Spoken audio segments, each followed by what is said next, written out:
E aí, pessoal, tudo bem? Nesse segundo vídeo, nós vamos falar sobre o teorema da função implícita. Vou apresentar uma prova, uns exemplos e algumas aplicações. Para entender a demonstração que eu vou apresentar, você tem que ter visto o teorema da função inversa, que eu vou colocar o link aí na tela para vocês. Então, vamos lá. O teorema da função implícita é usualmente motivado considerando um sistema possivelmente não linear de n equações, em que nós temos mais do que n variáveis. E o nosso objetivo seria, então, de isolar algumas das variáveis em termos das demais. Se, por exemplo, nós conseguirmos isolar as variáveis x e y em termos das variáveis y1, y2 e ym, nós estaríamos, assim, resolvendo o sistema não linear, e aí a solução fica representada assim, né? x1 é igual a xi1 de y1, y2, ym, x2 é igual a xi2 de y1, y2, ym, e assim por diante. O mesmo sistema pode ser descrito de uma maneira bastante mais concisa na notação vetorial, que eu passo a descrever. Nós vamos escrever as variáveis x1, x2, xn como um vetor x e as variáveis y1, y2, ym como um vetor y. E aí a gente vai escrever convenientemente um vetor com m mais n componentes da seguinte forma: x, y, onde x é um vetor do Rn e y é um vetor do Rm. Daí uma função f que depende de n mais m variáveis pode ser escrita dessa forma: f1 de xy, f2 de xy, até fn de xy, a sua enésima coordenada. E dessa maneira, o sistema possivelmente não linear com n equações e n mais m variáveis pode ser escrito assim pela igualdade f de xy igual a zero. E em notação vetorial, a nossa pergunta pode ser reformulada dessa maneira: será que eu consigo isolar o x como uma função de y? Isso é equivalente a encontrar uma função xi, que para cada y no Rm nos dá o valor de x em Rn. Para tentar entender melhor como atacar esse tipo de sistema, que pode ser bastante complicado, vamos olhar primeiro para o caso mais simples de um sistema linear. Então, considerem esse sistema linear aí, que tem 3 equações e 5 variáveis. Na notação vetorial, nós ficamos com uma transformação linear T, que vai do R5 em R3, e resolver o sistema linear é equivalente a encontrar o núcleo dessa transformação linear T. Daí a gente olha para a matriz canônica associada a essa transformação, aqui nós estamos denotando por A. Na notação introduzida nos slides anteriores, as componentes dessa transformação linear T são dadas por essa expressão que vocês podem ver aí. O procedimento usual da álgebra linear para a resolução do sistema linear homogêneo associado a essa matriz A consiste em fazer eliminação gaussiana ou escalonamento. Pulando as contas aqui, mas fazendo o escalonamento até a forma escalonada reduzida da matriz A, nós podemos identificar 3 posições de pivô e a solução geral do sistema linear homogêneo associado pode ser descrita isolando as variáveis x1, x2, x4 referentes às colunas da matriz A, que são linearmente independentes, a partir das outras 2 variáveis. Observem como no nosso exemplo nós fomos capazes de isolar 3 das variáveis em termos das outras 2. Uma outra observação, que é bastante comum antes de nós analisarmos o sistema, a gente não conhecer quais que são as variáveis que anteriormente eu denotei por xi e por yi. Além disso, para sistemas lineares, o procedimento realizado acima é geral. Uma outra maneira de visualizar isso seria a seguinte: se nós já soubéssemos que as colunas 1, 2 e 4 da matriz A são linearmente independentes, nós isolamos as outras 2 para o lado direito, e o fato de que as colunas de M são Li garantem que essa matriz é invertível. E daí que Xi pode ser escrito como a inversa de M vezes B. Antes de prosseguir para o teorema da função implícita, vejamos de maneira mais geral o que acontece no caso linear.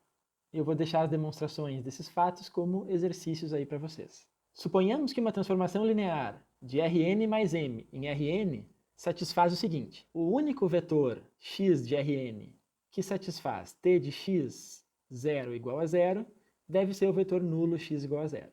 Notem como essa afirmação é equivalente a dizer que as n primeiras colunas da matriz associada à transformação linear T são linearmente independentes. Prova, então, que nessas condições nós conseguimos resolver as variáveis x em termos das variáveis y com uma função xi que, portanto, satisfaz t de xi y igual a 0. E, além disso, essa função xi, nesse caso, deve ser uma transformação linear. Esse exercício 1, que aparece aí, é a versão geral do procedimento que nós vimos que funciona no exemplo anterior. Um segundo exercício que eu deixo tem o objetivo de entender melhor o que significa essa condição que vocês podem ver aí na tela em azul.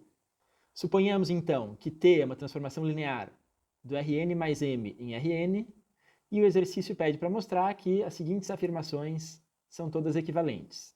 A primeira é que se T de x0 é igual a zero, então x deve ser o vetor nulo. A segunda é que as n primeiras colunas da matriz associada a T são linearmente independentes.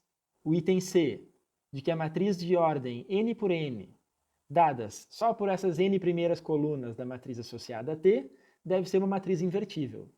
E por último, qualquer propriedade que seja equivalente a essa matriz com as n primeiras colunas ser invertível. Por exemplo, o determinante dessa matriz deve ser diferente de zero, ou então a imagem deve ser todo Rn, ou então o núcleo é só o vetor nulo. Várias dessas propriedades aí que vocês podem lembrar de álgebra linear. Então, finalmente, nós estamos prontos para enunciar o teorema. Suponhamos que nós temos uma função f de classe C1 que está definida em um conjunto aberto de Rn mais M. Suponhamos ainda que para algum ponto AB do domínio de f de AB vale zero. E além disso, suponhamos que a derivada f' nesse ponto AB é uma transformação linear que tem as primeiras n colunas Li. Como nós vimos no exercício imediatamente anterior, essa condição pode ser reenunciada de várias maneiras. O teorema da função implícita nos diz então que nessas condições existe uma única função xi definida em uma vizinhança W do ponto B que satisfaz A igual a xi de B e f de xi de y é sempre igual a zero para todo y em W. Geometricamente, o teorema nos diz que se no conjunto de nível f igual a zero nós tivermos um ponto AB cuja derivada tem as n primeiras colunas Li, então existe uma vizinhança W do ponto B, onde a curva de nível, na verdade, é um gráfico das variáveis x em termos das variáveis y. Em particular, nós conseguimos escrever x como uma função de y, como era o objetivo histórico original. Além disso, essa função xi, que é única, ela também é de classe C1 e deve satisfazer essa equação diferencial que está aí. Um comentário quanto a essa notação aqui, que parece de derivada parcial, é o seguinte. Para y fixado, nós temos uma função que leva x do Rn em f de xy, denotamos temporariamente essa função por φ. Então, a derivada da função φ no ponto x, por definição, é o que nós estamos chamando da derivada parcial xf em xy. Portanto, essa é uma transformação linear que vai do Rn em Rn, para cada y fixado. As primeiras n colunas da derivada total f' de xy nos dão exatamente essa transformação aí dxf, que, portanto, deve ser uma transformação invertível. Vejamos como ficaria o enunciado do teorema em coordenadas. A nossa função f depende de n mais m variáveis, e o seu contradomínio é o Rn, de modo que a gente pode escrever f de xy em termos das suas n componentes assim. Como de costume, nós podemos construir a matriz canônica associada a partir das derivadas parciais de f. As n primeiras colunas, por hipótese, são linearmente independentes e, portanto, formam uma matriz quadrada que é invertível. O teorema da função implícita afirma, então, que nessas condições e em uma vizinhança do ponto AB, é possível isolar as variáveis xi em termos das variáveis yi de maneira única a partir dessa função xi. Assim como o teorema da função inversa, o teorema da função implícita já aparece no trabalho de Dini, de 1877, chamado Lições de Análise Infinitesimal. Em muitos lugares, inclusive, o teorema da função implícita é conhecido como o teorema de Dini, em honra desse matemático italiano Ulisse Dini. Vejamos então a prova do teorema da função implícita. Como eu já mencionei na introdução do vídeo, nós vamos usar o teorema da função inversa aqui, e quem não se lembra do teorema da função inversa pode conferir o nosso vídeo anterior. A ideia aqui é estender a nossa função f para uma função f maiúsculo cujo domínio e contradomínio possuem a mesma dimensão e cuja derivada seja invertível para estar nas hipóteses do teorema da função inversa.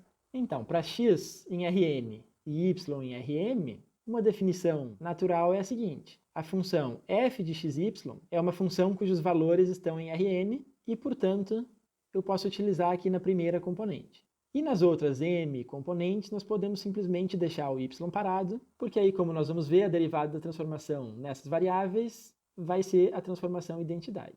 Diferenciando a função f maiúsculo em xy na direção do vetor hk, h em Rn e k em Rm, nós podemos diferenciar coordenada a coordenada e obter f' de xy aplicado em hk, e a derivada da projeção na segunda coordenada continua sendo a projeção na segunda coordenada e, portanto, fica só k aqui na segunda entrada.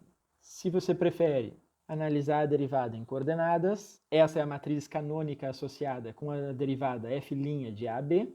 Aqui em cima vocês podem identificar a matriz canônica associada a f, enquanto que aqui embaixo a derivada de yi com respeito a xj sempre dá igual a zero, e as derivadas de yi com respeito a yj nos dão a matriz identidade. Dessa forma, aplicando essa transformação linear no vetor hk, nós obtemos a mesma fórmula que eu tinha mostrado anteriormente, diferenciando componente a componente. Nós afirmamos que f' no ponto AB é uma transformação linear invertível. De fato, basta ver que ela é injetiva, já que está definida em espaços vetoriais de mesma dimensão. Se hk pertence ao núcleo dessa transformação, então nós devemos ter k igual a zero, comparando as duas últimas coordenadas, e f' de AB aplicado em hk, que é zero, igual a zero. Mas aí a nossa hipótese de que as n primeiras colunas são Li implicam que essa segunda condição só é possível se o h for zero. Segue então que no ponto AB, a transformação linear f' de AB é uma transformação invertível. Segue do teorema da função inversa que f é invertível em uma vizinhança U que contém o ponto AB. Denotamos, então, G igual à inversa de f. E agora vamos analisar essa transformação G. Nós podemos escrever G de xy como duas componentes. A componente que está no Rn, G de xy, e a componente que está no Rm, H de xy. Aplicando f em ambos os lados e utilizando que essas funções são uma a inversa da outra, nós obtemos que f de g de xy é simplesmente o parzinho xy, e por outro lado, pela definição da nossa função f, nós temos f de g de xy, h de xy na primeira coordenada e h de xy na segunda coordenada. Isso implica, em particular, que h de xy deve ser simplesmente a projeção na segunda coordenada, e a primeira equação se transforma em f de g de xy, y igual a x. Agora nós estamos quase lá. Observem que, escolhendo x igual a zero, nós caracterizamos o nível zero da função f apenas em termos da variável y. Deixa eu escrever isso mais precisamente. Nós definimos xi de y como sendo g de 0, y, em uma vizinhança w de b, tal que a cartesiano w esteja contido no domínio de definição U da nossa função g. Daí nós temos que xi é de classe C1, porque g é de classe C1, f de xi de y é igual a zero, e finalmente xi de b é igual a A, pois f de AB deve ser igual a 0b. E aí basta comparar as definições de xi com a nossa definição de f maiúsculo de xy. E daí nós encerramos assim a prova do teorema da função implícita.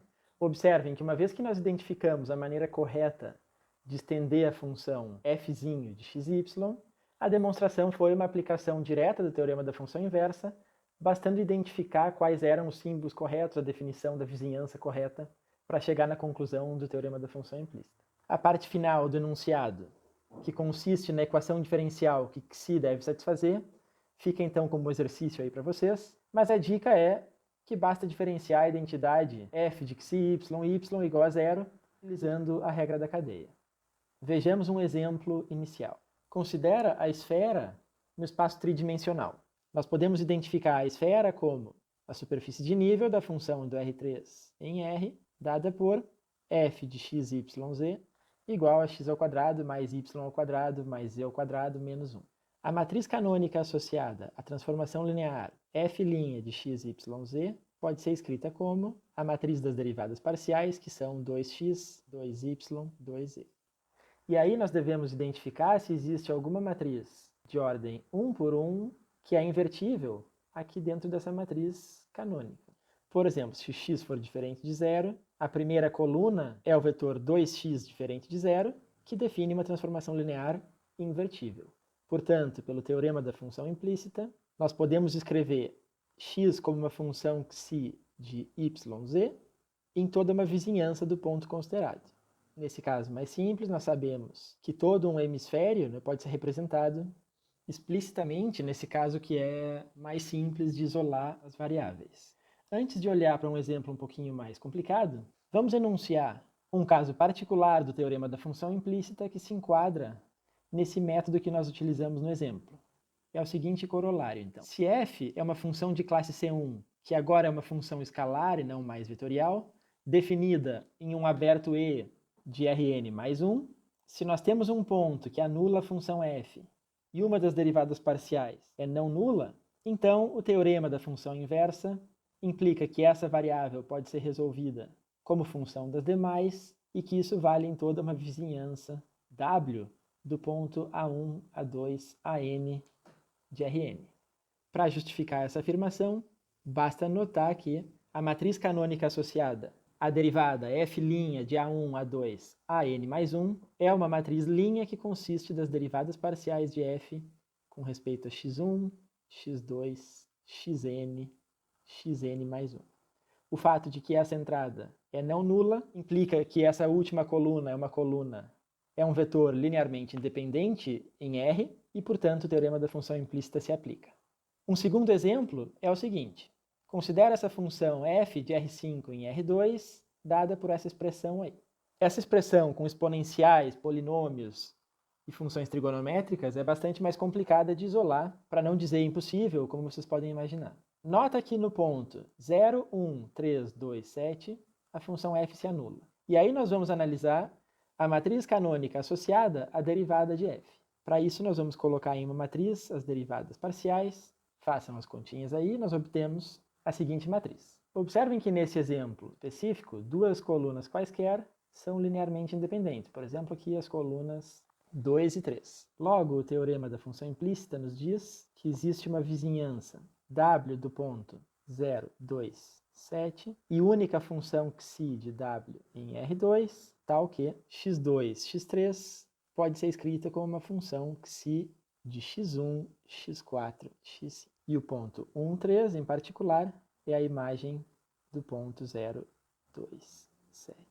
Além disso, essa função xi satisfaz uma equação diferencial que eu vou deixar como exercício aí para vocês descreverem. Finalmente, nós vamos apresentar uma aplicação do teorema da função implícita a trajetórias de equações diferenciais ordinárias em alguma analogia aí com problemas da mecânica clássica.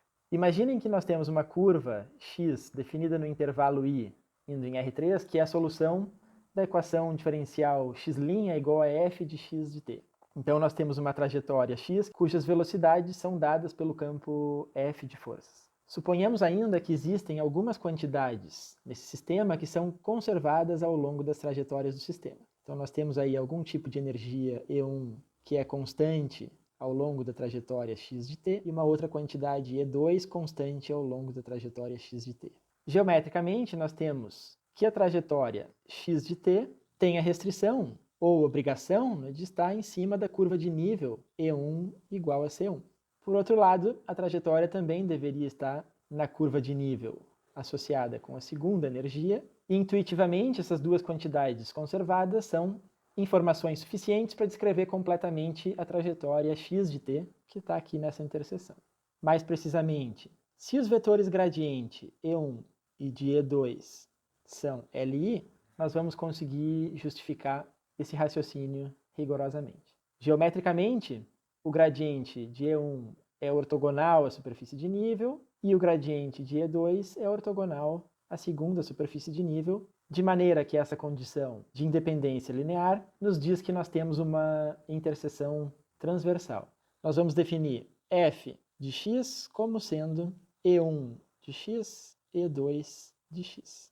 Dessa forma, f é uma função que vai de R3 em R2, e a matriz canônica associada com a transformação f' de x pode ser descrita em termos das suas linhas, como o gradiente de E1 e o gradiente de E2. Como a dimensão do espaço linha é igual à dimensão do espaço coluna, nós conseguimos então, por hipótese, encontrar duas colunas linearmente independentes, digamos que a primeira e a segunda, e aí pelo teorema da função implícita, nós temos que x1 e x2 podem ser descritas em termos da terceira variável x3, que eu estou chamando aqui de t. Notem como o que eu escrevi aqui são as equações paramétricas de uma curva em R3, e dessa maneira duas quantidades conservadas são suficientes para descrever completamente as trajetórias de um campo de forças em R3. Notem que num sistema mecânico usual em R3, as equações de Newton são equações de ordem 2, e que se nós reduzirmos à primeira ordem, nós ficamos com uma EDO de primeira ordem em R6, e aí, claro, nós precisamos de uma análise um pouquinho diferente dessa que eu fiz aqui. Então, pessoal, isso era o que eu queria apresentar nesse segundo vídeo. Até o próximo aí, hein? Um abraço.